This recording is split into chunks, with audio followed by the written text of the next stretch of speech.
Are you still able to turn on your video? Is that something that you're able to do? That is still not working. No, I think it still says. Let me figure that out.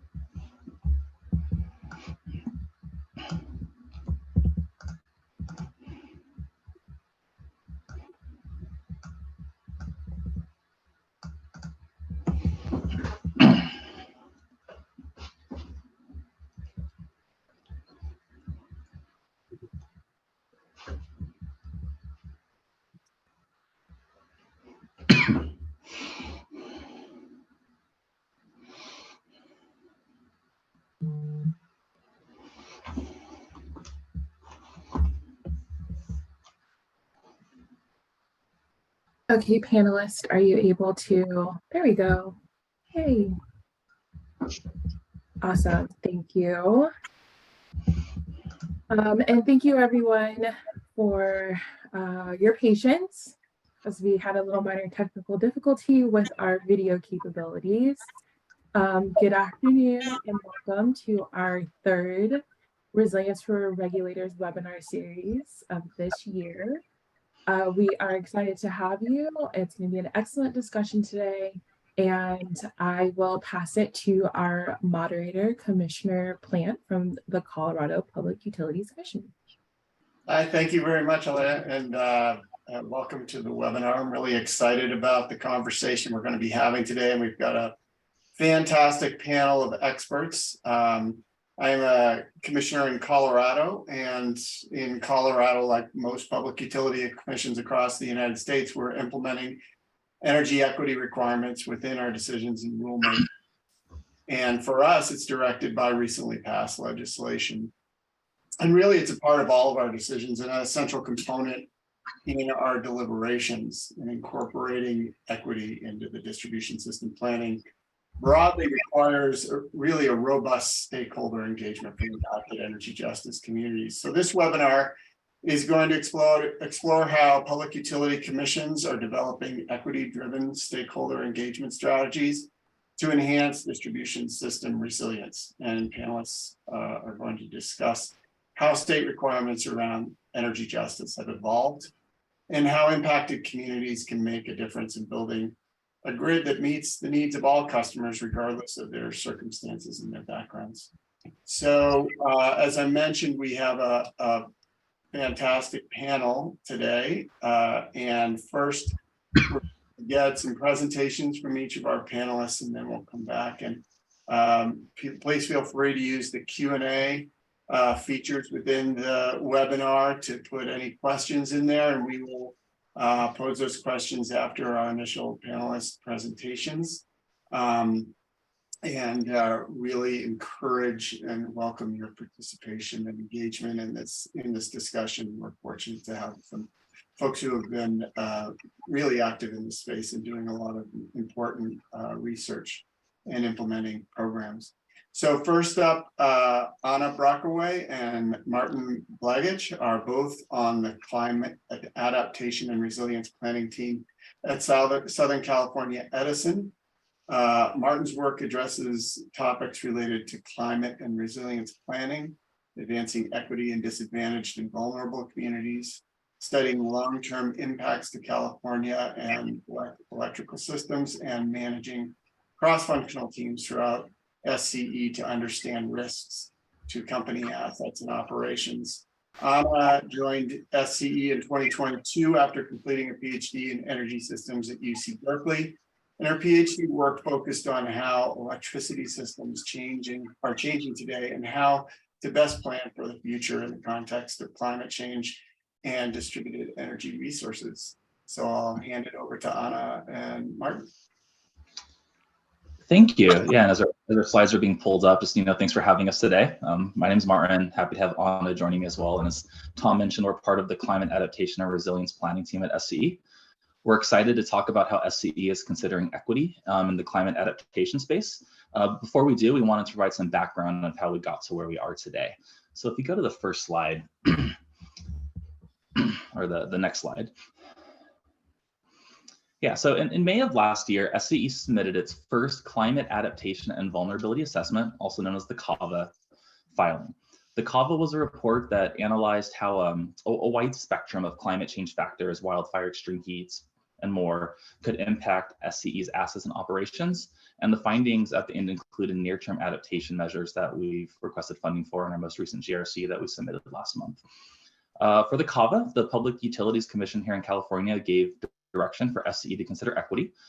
We had a provided definition of disadvantaged and vulnerable communities, which was used to guide community engagements, guide communities to promote equity within, and in addition had specific requirements to show how we promoted equity, how we consulted with the DVCs, and allowed them to participate in the CAVA itself. Today, we're going to be talking about how we approach this equity work for the CAVA and the climate adaptation specifically, and how we utilize this opportunity to develop some of the new things that we're going to discuss today. So if you go on to the next slide, we show the equity metrics that we formalized for the CAVA. The first metric we call the CRM, the Community Resilience Metric, is meant to address contextual equity considerations, basically trying to understand how current conditions for communities and populations will impact their ability to adapt to potential power outages. For this, we gathered census data to consider two different factors for this power outage resiliency. First, we looked at how sensitive a community would be to a power outage. So for sensitivity, we considered data like the percentage of population that is elderly and living alone, things like health conditions and other factors. The second part of this is what we looked at, the adaptive capacity of these communities and how that would be for power outages. This included data like access to vehicles, emergency services, telecommunications, and more. With these two factors combined, we were able to come up with what we call the resiliency score, the CRM, for each census tract in our service territory. Putting a quantitative score on something like this is tricky. And throughout the process, we worked with community leaders and experts in this area to help guide and verify our approach. And still more room for improvement. But for us, it was much needed. The DVC definition I brought up on the previous slide, it's a binary definition. It's you're either a DVC or you're not. And that makes up a large amount of our service territory from a population perspective. And the CRM score, as Anna will discuss later, is very important to actually help us differentiate within that as we look to prioritize work. The next metric we developed, the CIM, is meant to address distributional impacts of our climate adaptations, basically looking at who's getting the benefits and the cost of the investments that we're going to make. Unlike the CRM, the CIM is a qualitative metric where we look at major categories and compare the impacts, green being positive, red being negative, an adaptation would have in the communities they are being implemented in. Here we're looking at things that like what burdens a community might face in the short and long term. Short term might be like construction road closures. Long term might be new permanent assets that are now in a community. Looking at things like how these costs are distributed between DVCs versus non-DVCs and items like that. So in addition to those metrics themselves, this process was also beneficial for us as it showed the importance of thinking about equity from different perspectives. As one perspective alone, that might not be the full picture of the impacts we're having. As we think about these two metrics together, we like to think of the CRM as the where we should prioritize investments. So it's really the where part of it, and the CIM as the how we should implement those investments to promote equity.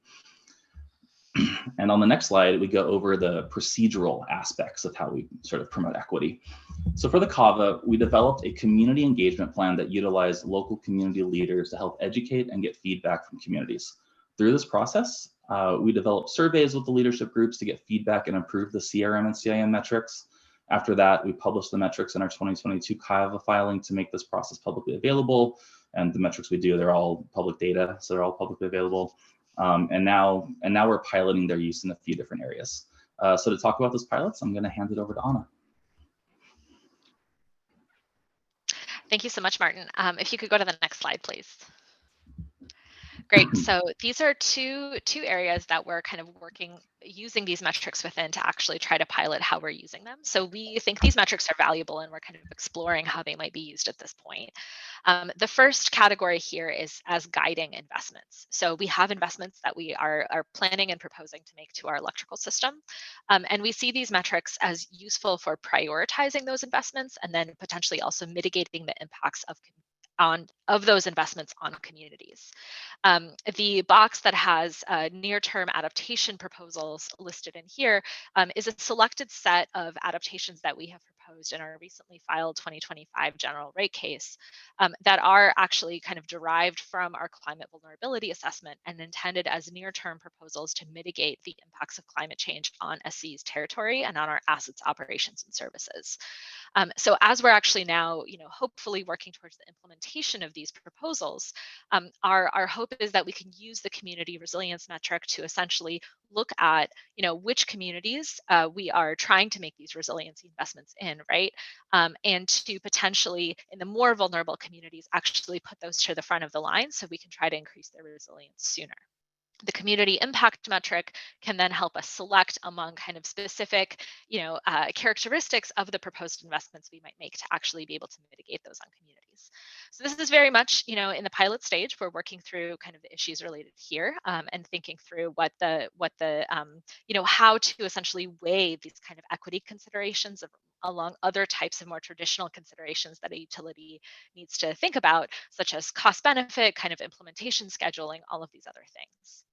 And then in the second box here, that's labeled developing understanding of resilience need, we are also working on, through a partnership with Sandia National Laboratories, to actually use a tool that they've developed to consider social burden of customers who are seeking to access critical non-electric services in our territory.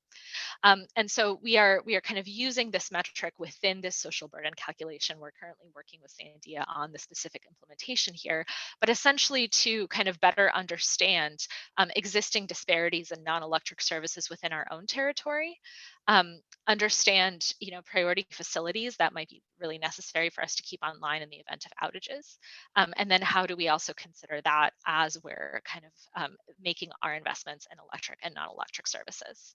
And our hope here is that this really kind of provides another way for us to think about resiliency and equity within our own territory that is holistic and can contribute to kind of our overall work in this area.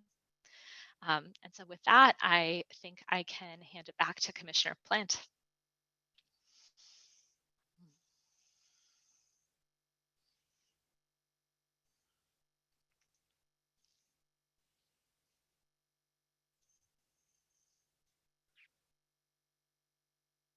I think you might be on mute. I think still. yeah.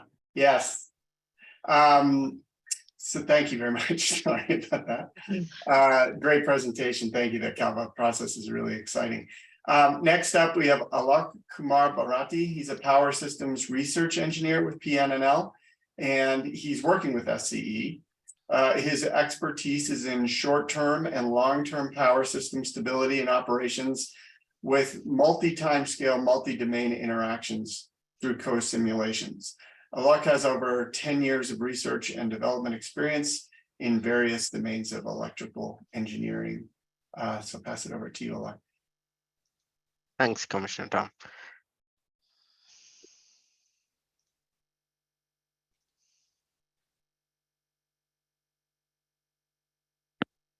Hi, everyone. So I'll be going over an exercise that we did at PNNL as part of a research project to investigate and understand how can we advance energy equity considerations and distribution system planning. So next slide, please. So I'll go over some of the initial slides fairly quickly because I want to talk a bit more in detail about the technical stuff that we've been working on. So the emerging objectives for grid planning are essentially divided into decarbonization, equity, and resilience. So in addition to the traditional objectives of safety, reliability, affordability, I think it's important to also consider these new emerging objectives as the technology development is enabling this. And we have a fairly reliable, efficient grid, but with increasing amount of renewables coming in, with increasing amount of smart loads coming in, I think it's also important to look at these emerging objectives. Next slide, please. So just to give a context of what this slide says is the different parts of the community and different entities interact with the electric grid in different ways. And this can mean different amounts of burden, different amounts of challenges in the way these communities and the people in general interact with the grid. So this just shows the diversity of how the household income, percentage of the household income spent on energy needs is distributed across the country. So this is just to give a context of the need for looking at energy equity considerations into various planning and operational decision making processes. Next slide, please. So these are some of the definitions related to environmental and energy justice. So I would like to draw your attention on the last definition, which is focused on energy equity, and want to highlight the piece of intentionally designing systems, technology, procedures, and policies that lead to fair and just distribution of benefits in the energy system. I think this is the primary objective for us to look at, if there is inequity in the system. So we need to do a benchmarking exercise to understand what the equity is, and if there is inequity, how do we address this in terms of technological developments, in terms of procedural or decision making changes that we need to bring in. Next slide, please. And these are some of the examples of traditional metrics, and the framework that I'll be talking about in the next few slides is essentially trying to reutilize the existing methods of distribution system planning, but how do we look at these metrics through the equity lens instead of looking at the traditional metrics of SAFE SAIDI as examples at an aggregated feeder level or at a utility level. Can we go a bit more granular and try and understand what are the SAFE SAIDI metrics for the disadvantaged communities and the non-disadvantaged communities, and can there be changes within the outage analysis in the way system hardening is designed, and in ways that restoration decision making is done. So we are not proposing a whole bunch of new set of metrics uh, uh, that are needed to look at equity or to try and attempt to bring or make the system more equitable, but try to look at the traditional metrics through the equity lens and go a bit more granular and analyze the system in a bit more detail. Next slide, please. So yeah, I'll probably be spending a little more time on these slides where I'm talking about an equity aware grid analysis methodology, and this is available in the publication that is highlighted on the slide. Next slide, please. So this is the overview of the overall framework. On the left side, you see the inputs with the emerging objectives, and we are calling this as a multi-objective decision-making process where the weights on these emerging objectives could be varied, and eventually you have an investment strategy for these varying inputs, and a performance measurement via metrics exercise is done to understand how do these investment strategies result in the traditional planning objectives and the emerging planning objectives. And we are proposing this to be an iterative process by varying those inputs to understand the various investment strategies. One of the advantages of this methodology is to understand what is the cost if you're focusing on equity, and there is a cost associated with making the system more equitable.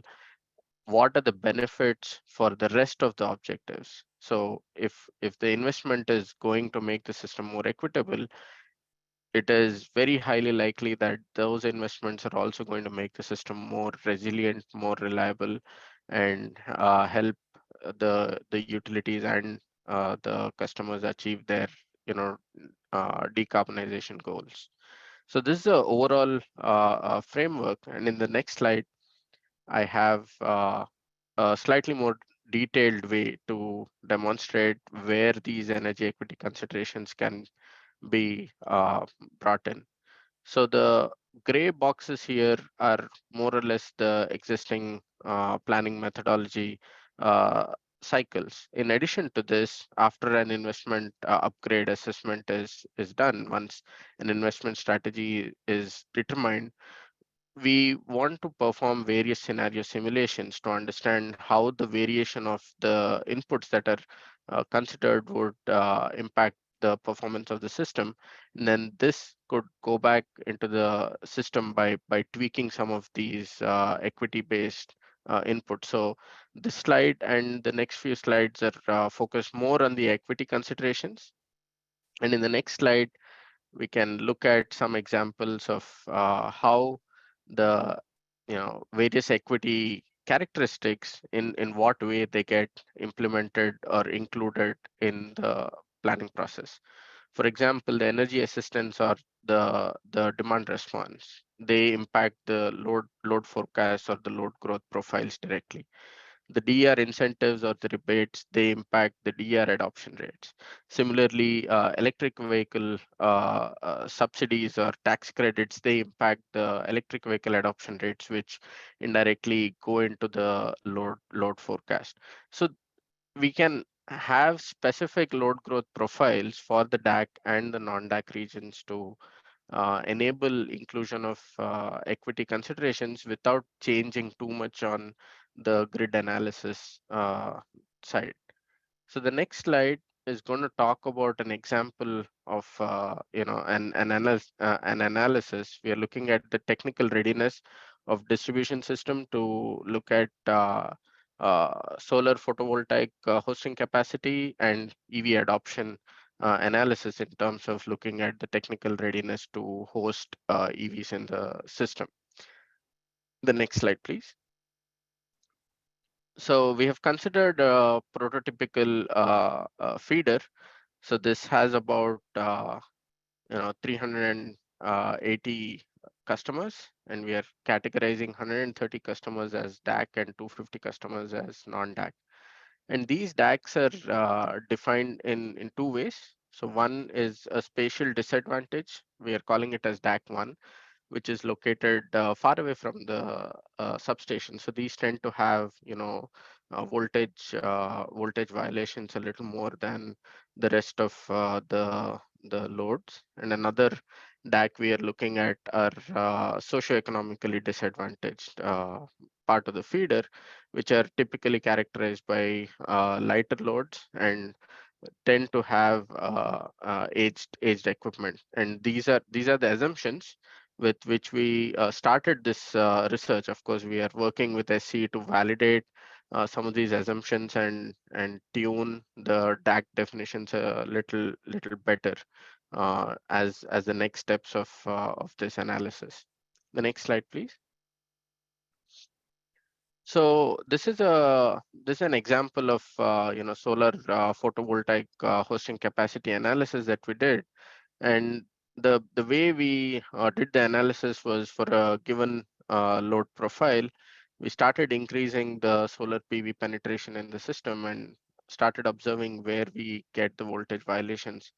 And as you can see, farther from the substation is what was expected, and which is also coincidentally lying in the DAC one area. You see a lot of voltage violations in that space.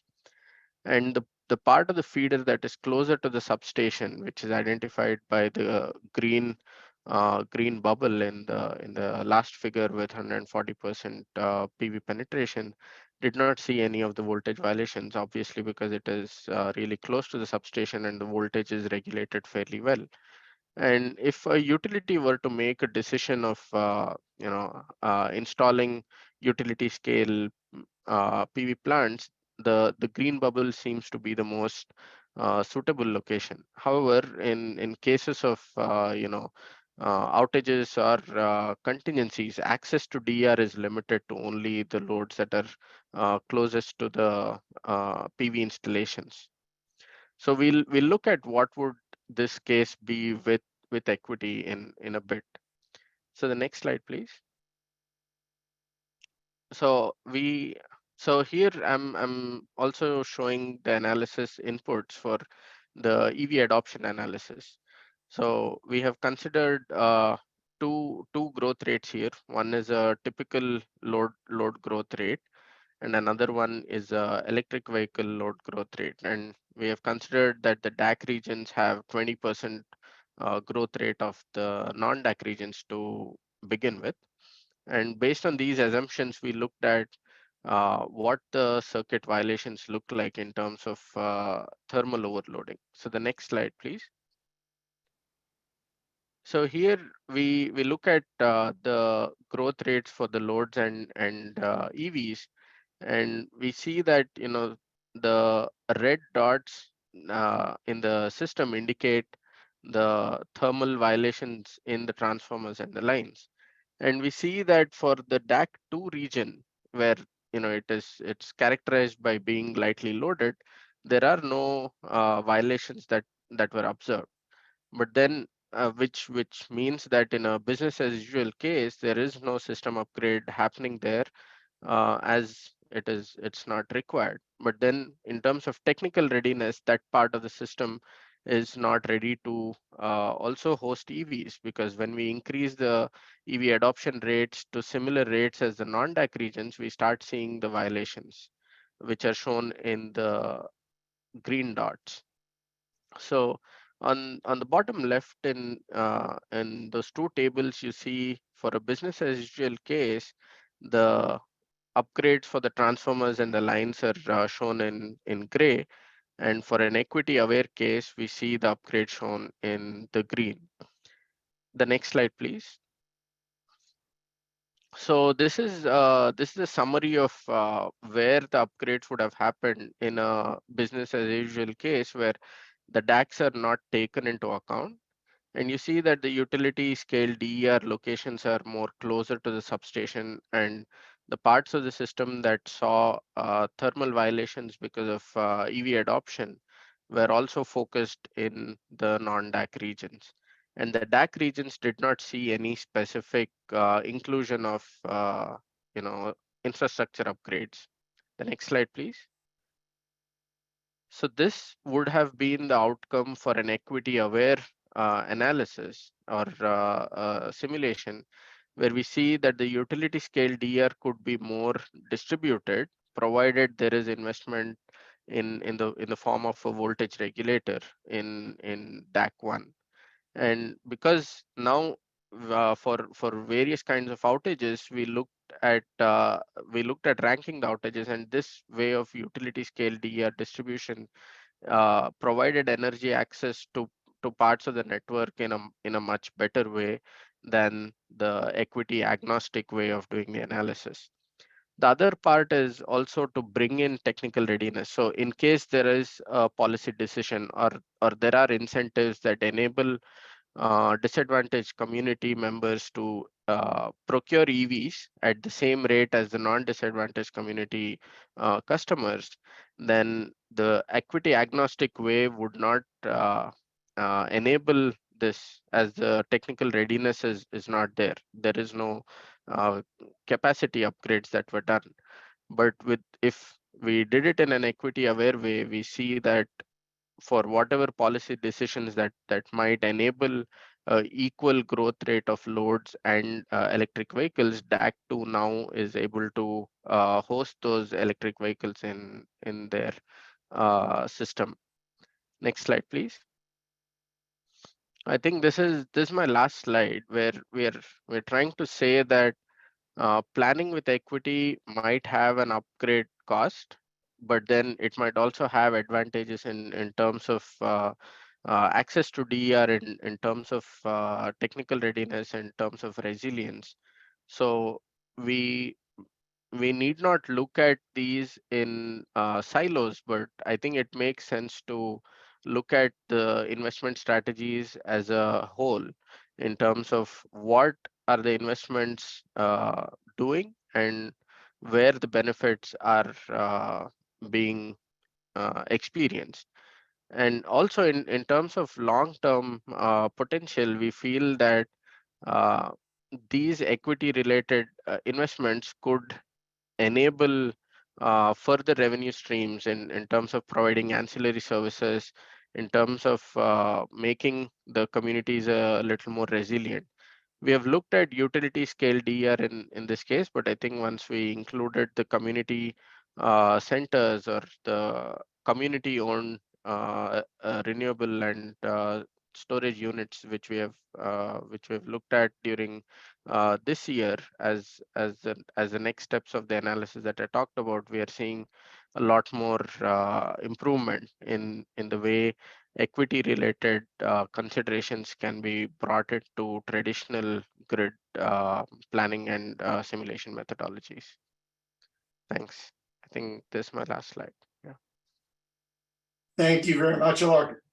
Yeah, these are some of the challenges I know commissions are struggling with right now, and so your research is very timely. Next up, we move to Oregon. Michelle Scala is the Energy Justice Program Manager at the Oregon Public Utility Commission, and her work largely centers on elevating environmental justice considerations across utility work in the interest of promoting a just transition for Oregon's clean energy future and the implementation of an equity-focused analytical framework that is applied across regulatory decision-making. So Michelle, pass it over to you.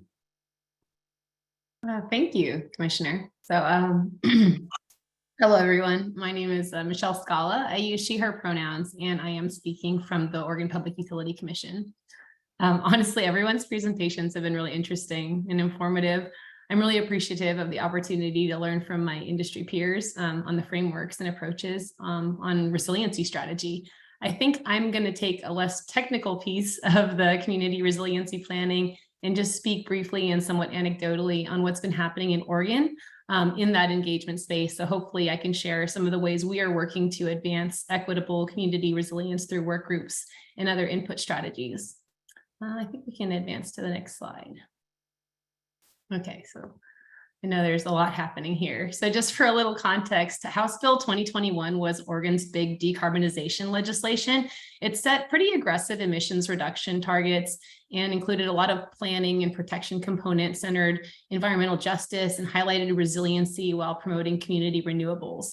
So following the bill's passage in January 2022, the commission staff launched an investigation that set out to clarify key expectations in the clean energy plans required of the utilities. The clean energy plans themselves are foundational to HB 2021's decarbonization framework. So with that in mind, staff wanted to focus on setting the most important expectations for the first plans before they were filed, particularly through planning guidance. So this meant, one, identifying near-term guidance for incorporating HB 2021's requirements into utility planning, and two, identifying any other near-term planning improvements that would better position the utilities within the decarbonization timeline. We recognized pretty early on that in setting near-term goals and expectations, we'd need to spend a little extra time on scoping just because of the breadth of potential issues. And so ultimately our process led us to prioritize the new things where we thought that the utility would maybe need a little more clarification or push. So the scope of issues was kind of distilled down, and we prioritized along 3 work streams so that we could get those most critical pieces done first. So number 1, clean energy plan purpose, format, and process. Number 2, community lens issues, and 3, analytical improvements that would help develop kind of a baseline of understanding for planning and reaching those decarb targets. Sorry. So obviously a lot of the focus was on the requirement to the right to include resiliency analysis in CAP, which was part of that community lens work stream. That's the part of the work plan that's probably most relevant to today, and is captured in those two blue boxes, which represent that community lens analysis piece. In this area, we wanted to dialogue with stakeholders in the community on what they thought the requirements meant. A lot of them played key roles in drafting the legislation, so it was important that we approach the actions using the same lens from which they were drafted. We also needed input on what expectations for advancing resiliency, both system and community, meant, as far as what action should be taken in the first plans, how the analysis would be used in the clean energy plans, what costs and benefits of a qualifying action should be measured, and how. What is the relationship between other utility and PUC processes and clean energy plans? And we wanted to be nimble and efficient by looking at areas where planning processes might already be aligned and where the requirements might necessitate more input and clarity. So using this feedback, staff came back with iterative proposals that would give folks pieces to respond to directly and evolve as needed. Staff was fortunate enough to be able to bring in technical assistance from the US DOE national labs and got a better understanding of resiliency planning best practices and case studies, as well as parallel stakeholder processes that would help to identify key resiliency planning expectations. Initially, the labs came in and provided a wide range of what they learned, federal actions happening in the space, and provided some dialogue with stakeholders. But the feedback we got was it was a lot of technical information, and that it would help to kind of distill this information down. So we tried to engage participants in additional conversations offline, and also issued a survey that would give us a better understanding of what folks wanted to learn about and needed to hear more about in a more accessible way. Ultimately, the report was released last September. And then after that, we hosted a public meeting where, again, we tried to make the findings really accessible and kept an open Q&A running throughout. If you could advance to the next slide, please. So this graphic captures the development path for resiliency analysis and is one of the big pieces of the report. And it covers some of what was discussed in the technical workshop. So the GMLC report, sorry, I didn't define that acronym. That's that Grid Modernization Lab Consortium. That's where we got our technical guidance from. But the GMLC report outlined the work and various approaches for considering resiliency planning and analysis, but it focused heavily on how that work should be done. And within the document, its focus is on the voices of community and stakeholders to help frame the resilience changes that or challenges that exist and establish a voice in solutions and prioritizations around those different considerations and elements. So the discussions and examples explored in the GMLC showed how rich the conversation can be when incorporating the voices. And it took a very structured approach that I can walk us through here. Step one is about setting the goals for resilience. It's important, the importance of looking at end-to-end resilience, and that not all communities are impacted or have been impacted the same way. I think the previous speaker, Alok, kind of highlighted that with some of those different metrics and where folks might land. So there needs to be a recognition of getting an understanding of the historical effect. Resiliency can be enhanced by actions taken for the resources, transmission and distribution system, or even at the customer community level. And when you look at the community level, then things like DERs and resiliency hubs become a viable alternative there. When you look holistically at these efforts, you want to do the same for benefits, not just the utility benefits, but the community benefits. And that could be a normal part of the rubric, or maybe that's a new thing that's being incorporated into consideration for evaluation.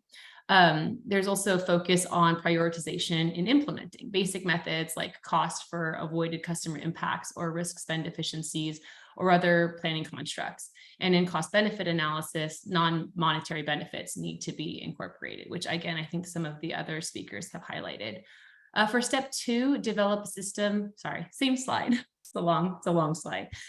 For step two, develop system and resilience metrics. There is a deep discussion in the report about recognizing reliability versus resilience. So as many of you probably know, resilience events are high impact, low frequency, and tend to be the result of a single triggering event. So where reliability is generally discussed for a system or a grouping of areas, resilience and risks can be very localized to communities, and as a result, need to be considered in a more granular way.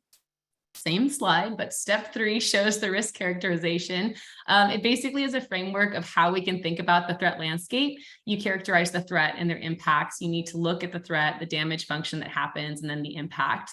The community can help prioritize the threats they want in resiliency planning. And this is one way voices can be integrated into the threat analysis and resilience planning. It's also important to evolve from system level metrics that we look at for resiliency, like SAIDI and SAFE, and move towards a more granular metrics that considers the community and helps peel apart how resilience efforts can be quantified in a meaningful way. I think, where am I now? Yeah, step 4. So that's trying to determine the mitigation measures and valuing the choices. This focuses on different approaches, rank order various activities. For example, risk spend efficiency, that threat landscape with a baseline risk that is informed by how it's expected to occur and the consequences when it does occur. Probability times consequence comes up with a value. So as you perform various considerations for alternative, it results in different probability. If it's an avoidance or a different consequence, it is some kind of adaptation. You then come up with a mitigation alternative and come up with a risk spend efficiency. Another way to consider different planning objectives can be done through scoring. We can incorporate non-utility values and recognize impacts experienced. With this calculation and the products, each threat and various alternatives can be scored and then chosen to advance and achieve improved resilience. So one of the other big takeaways in all this is that the standards are still emerging. So the report didn't like definitively say, do this or do that. It's just make sure that you're involving the community because their perspectives may vary based on which community you're engaging. We also identified that there are so many overlapping procedures where there is alignment to be had and can be capitalized on, whether that's DSP or WMP, distribution system planning or wildfire mitigation plans. Let's advance to the next slide, please. So here I just want to highlight 3 core areas of technical requirements that came out of the report and how the utilities pursue things like evaluating risks, identifying opportunities, and ensuring transparency and accountability. Firstly, in evaluating risks, the approach should center community resilience as a critical factor. We recognize that different types of outages and their causes have varying impacts on these communities, and they can be further nuanced by demographic differences. This broader perspective can allow us to take a more holistic understanding of the risks our communities face and is evidence of why a lot of these advanced mapping and layered mapping tools are so desirable in this space. We want to leverage risk analysis from other efforts. Like I said, distribution system plans and wildfire mitigation planning has a lot of overlap with community resilience in the clean energy plans. And so by putting those things together and trying to take a more enterprise-wide approach, we are able to bring together diverse threads of knowledge, be respectful of stakeholder input and time, and then enrich our understanding of the risks at hand. Second core area about identifying opportunities. We've heard the value of setting annual acquisition targets for community-based renewable energy solutions or CBREs, using community benefit indicators or CBIs, and taking input from the community on how those should be scored and valued across different areas. This is definitely a work in progress in Oregon. And as we are reviewing the most recent new Clean Energy Plan IRP combos, there's a lot of dialogue on CBIs and CBREs, and I think it's going to be an iterative process. But as we've heard in some spaces, sometimes you have to take the approach of like not letting the perfect get in the way of the good and getting some of these things out there. But ultimately, all actions should be evaluated based on their potential impact on CBIs, with a special emphasis on actions that could contribute to the emissions reductions. That approach enables us to prioritize actions that are both community-centric and environmentally responsible, which goes in line with environmental justice principles. And finally, the third area is transparency and accountability. There are major efficacy adds with recognizing the importance of clear, open communication and rigorous accountability throughout this process. We're trying to pursue ways to standardize how utilities provide thorough and accessible descriptions of resiliency analysis and engagement efforts. And we've sought opportunities to collaborate with local planning initiatives wherever possible. When considering specific actions, clearly articulating their feasibility is also something we've heard across several stakeholder groups and coalitions. Ultimately, transparency and accountability serves to enhance the integrity of the efforts and gives us something to point to in future iterations as far as trusting the process and planning with instead of for. I don't want to spend too much time on the next slide, but just really quickly, it just kind of goes through what we're planning looking forward and highlighting the fact that the technical assistance didn't necessarily land us on a specific glide path, but it definitely provided a useful framework in how to approach some of these issues and provide staff the input needed to give guidance to the utilities on how to plan going forward. And they were able to get their first clean energy plans out. So just go to the next slide. So this is a bit tangential, but I think it's important in this space as far as like what I'm able to contribute. As noted earlier, a central theme to Oregon's clean energy legislation was centering community, particularly in the context of environmental justice. And one of the requirements in that law is for the utilities to stand up a community benefits and impacts advisory group. A purpose of these groups are to elevate community perspectives and priorities like clean energy access, resiliency, affordability, health impacts, and all of those things. The members are recruited and compensated by the utilities to work collaboratively, and they inform utility strategy. So this is just another example of a strategy that might be used in order to advance community resiliency. Like the framework of the GMLC report, the advisory groups are not limited to just the CEPs, and there is a need to synchronize input and frameworks gleaned from these kinds of groups who can advise across any number of proceedings. HB 2021 built in flexibility with the advisory groups by putting the responsibility on the utilities to set them up. But that said, the commission heard early on that the utilities were looking for some feedback and assistance on how to put them together and make sure that they were inclusive and followed the spirit of the law. So fulfilling this requirement is a way for the utilities to pursue some of the learnings that we took from the GMLC report and apply that community lens issues staff had identified early in terms of the resiliency planning guidance. While the biennial reports that are required of these groups are forthcoming, like about 2 years from now, the legislation requires and staff and stakeholders expect to see how these conversations around issues like community resiliency manifest in utility decisions. So that might be something to look for in the future as well. Next slide. I'll do this one really quick too, but this just kind of highlights some of the environmental justice advocate perspectives on this type of engagement strategy. And they pointed out some priorities and best practices from their perspectives as using this as a tool to center on community.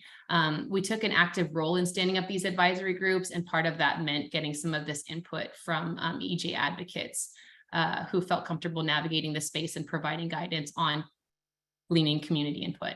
So this slide just highlights some of the main takeaways from that engagement and components that staff will continuously look for in utility engagement strategies. Again, you'll see common themes like transparency and accountability, and then an inclusive process that's accessible and works collaboratively with members across different groups. And then I'm just going to go to my last slide now. This is something I had talked about in a previous, I think, staff-only NARUC webinar, but I just wanted to reflect that having explored some of the technical components of advancing community resiliency through engagement, I wanted to highlight some of the challenges that we've observed along the way, depending on how engagement is pursued. I think folks might find it useful to keep some of these experiences in mind when setting up their own engagement venues or advisory groups to weigh in on topics, including but not limited to resiliency.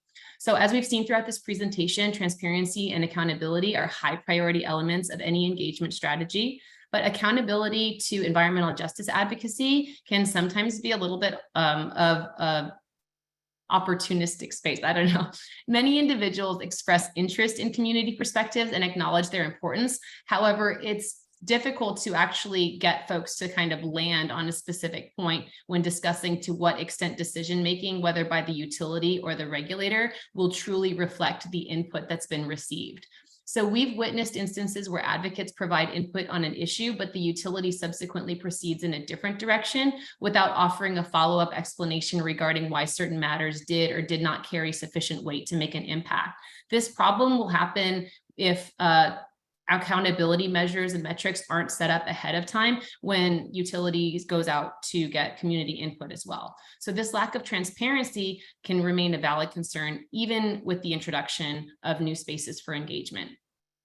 Within our advisory group space, including the work with CEPs and resiliency planning, feedback loops are still developing as utilities are kind of getting this venue community centered. There are just degrees of uncertainty when it comes to the accountability that they can promise. And we understand that not every idea can be scaled or viable in a rapidly changing landscape, but we still believe that there's an important element in sharing and discussing these conclusions, whether favorable or not to what the community provided. So next, I think there's also the challenge of achieving meaningful engagement on substantive topics when working with non-industry community partners. As we saw in some of the previous presentations, the information can be heavy, it can be really technical, it can be really dense. And so when you're engaging community, especially new participants, a considerable number of meetings or initial conversations require educating participants on issues before them. Striving for effectiveness and efficiency when ensuring community groups reach a point where they can provide actionable input. It's not always an easy task. It requires careful strategy and sensitivity. And in this regard, we found that third-party facilitators can prove very valuable. Those kinds of entities can make significant strides in ensuring that concepts are presented in an accessible manner and that members feel comfortable having their questions answered. There's still room to refine that approach. And that actually leads me to my next point, which is from my own observation. I've noticed that even with third-party facilitator present, to the extent that the utility is driving the content, and many of the new voices involved in the process rely heavily on that initial context setting, this dynamic can create a vulnerability for framing bias, which is the way information presented can shape how the perceptions and influence the decision-making. This experience is not unique to the advisory groups. It can occur in any community input venue, whether public meeting or hosted learning lab. There's just a history in our industry of inaccessibility. And so with limited information available to the public and affected communities across content and process, we need to be mindful of how information is initially contextualized and then feedback is solicited. As we continue to promote accessible engagement strategies, these resources may grow, but in the meantime, we just need to actively and intentionally pursue diverse and inclusive engagement that allows community to truly help shape planning rather than having them in the room to simply validate what the utility was already planning to do.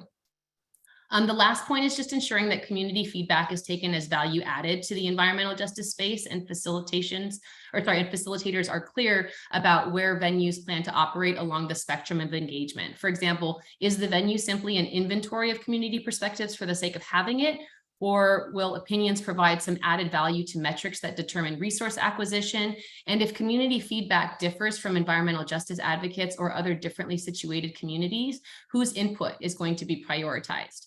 In addressing this challenge and the previous one, we just need to optimize the information available to community input venues and advisory groups that can help inform their input without biasing it and also be respectful of the time that they're dedicating to these issues. We don't want feedback to be overly insulated or have one venue or source used as a shield or excuse against broader stakeholder engagement.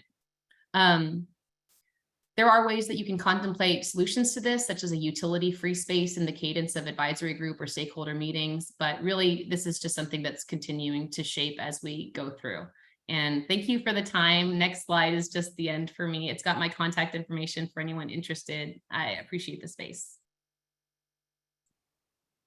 Michelle, thank you so much. Boy, bunch of really great presentations there. We have a few minutes for questions, and if you do have any questions, you can go into the Q&A at the bottom.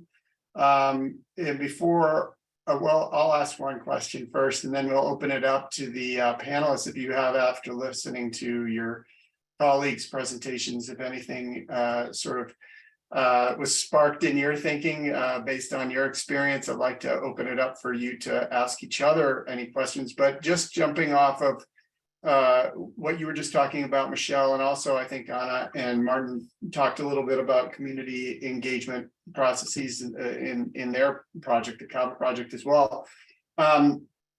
Yours seems to be, it was kind of utility driven because of the clean energy. It's a component of the clean energy plan, and that's put on the utility basically to submit those plans. But how engaged is the Public Utilities Commission itself in that process, and how have you found, and this it goes to the CSE team as well, have you found effective community outreach strategies that lead to greater participation, broader participation, and really opening up a broad and diverse population of voices to be involved in the conversation? Anybody that wants to go first? Michelle, you can kick it off. I'll just jump in real quick. I know I took up a lot of space already, but you're absolutely right that this particular work stream that I've highlighted is utility driven. And that was because it was how the law was written, that the utilities would really be the primary drivers of this, and staff would kind of help support these efforts. But that said, one of the things that we also highlighted was that community resiliency planning doesn't just live in clean energy plans. And so where it's been more of a staff-led process has been in things like distribution system planning and wildfire mitigation. In those venues, we've played a little bit more of an active role in kind of steering that community engagement strategy and bringing people in. And we've also kind of leveraged learning labs hosted by the utilities. So I think briefly, some of our really great strategies is just operating kind of a cadence of like regular opportunities where the issues have been kind of separated into like topical venues where folks interested in discrete pieces or across the whole thing can participate. And then every one of those things is done in a way where we've tried to create really accessible information. There's space for education early on, and then in separate spaces so we can maximize the time that we use from the people participating. I can jump in from the SE perspective to talk to, I think, a few parts of that question. Yeah, from the commission engagement standpoint, for us, it was, the commission was pretty heavily engaged. So we were required to actually, a year before the CAVA was filed, to actually submit a plan on how we're actually going to do this engagement. So the commission was very engaged in how we guide this. And then after the engagement was over, also submitting a year after the CAVA, submitting a survey on how effective it was. And then through the CAVA itself, showing on the value it added. As far as like actually promoting the engagement, I think similar to what Michelle was talking about, we found a lot of value of going through third parties to do the engagement. So we utilized community resource leaders, the CRLGs, we talked about on our slide. So we had about 11 different groups that already had existing relationships in different parts of the communities. And I think similar to what was discussed before, it helped a lot to, sort of translate from utility speak to what, the more general public might understand. I think help get better feedback and a lot of value in that way. Thank you. So we do have a couple of questions from participants. So I'll go to those right now. First is a question about transparency. Second is a little bit more about data. So I'll get to transparency first. As you already know, scarcity of information makes it difficult to study equity and energy services. What are your thoughts on utilities sharing data on the demographics of their consumers and sharing energy services data by socio-demographic characteristics? Anybody want to jump in on that? This is super interesting in our space. So just really quickly, we think that it's extremely important to inform the process. A lot of times we will come up against the idea of, okay, there's privacy issues. We need, agreements in place. People come into a utility service, they're not agreeing to share all this information, right? And so there's sensitivities when it comes to how should this be anonymized? How can the data be used, and what level of granularity is accessible for like public analysis? And so one of the things that we're contemplating on in our HB 2475, which is our, energy burden mitigation kind of legislation, is a rulemaking. And so that way we'll have the opportunity to kind of get the utilities to weigh in on what their concerns are more discreetly. We'll have the stakeholders talk about what their needs are, and we'll get other state agency partners to come in and say maybe what they can share through like memorandums of understanding with data sharing, and then figure out what are the metrics that we need in order to provide appropriate like program evaluation and equity analysis without overburdening the utility with just like droves of data coming in monthly. Thank you. One more question. I don't know. I think we're kind of coming up on time, so I'm going to go through this one real fast. I know that a number of states have their own sort of ways of addressing this, and there's an EPA mapping site that does this. But the question is, what's the ideal geographic scale for energy equity metrics? For example, for reliability, should we be looking at census block group levels or more or less granular? Maybe it's different for different metrics, but just wanted a sense of the scale of equity metrics. And I'll just expand that to, are your states using your own customized, in Colorado, we have, I think it's called a virus scan. There's the EJ mapping at the EPA, as I mentioned. I know some other states have different custom ones. And also, I'll just throw in this as well. How does this feed into the EJ40 initiatives that are coming out of the federal government and really are tied to a lot of the federal funding that might be available? I can speak to the granularity question. So we really think about customers in terms of like circuits, that they're connected to circuits. And so that has been, a way, even as we do some of our own equity metrics work, when we're actually talking to the folks in our company who work on distribution system planning, like that's the level at which we have to think. Census block groups are often kind of a helpful way to get to a closer granularity, but obviously that's kind of if data is available. We have also done work at kind of the census tract level if need be. Because that often is where the data availability is. So kind of as granular as possible, but we really have to, it's an important challenge to kind of mediate between the granularity at which data is available and then the kind of electrical system and how it actually works and is connected and so forth. So I think we are at time. I know that all these presentations are going to be available following the webinar. There was a question about contact information as well. I believe that'll be included as well. Is that right, Hoya? Right. Okay, I'll pass it to you. Yes, thank you, Commissioner Plant. I will be following up with you all with the slides and the contact information of all our panelists today. And I will send our panelists the remaining questions and we can have it answered for you.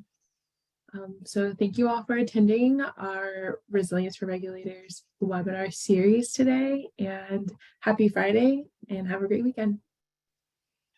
Thank you so much. You.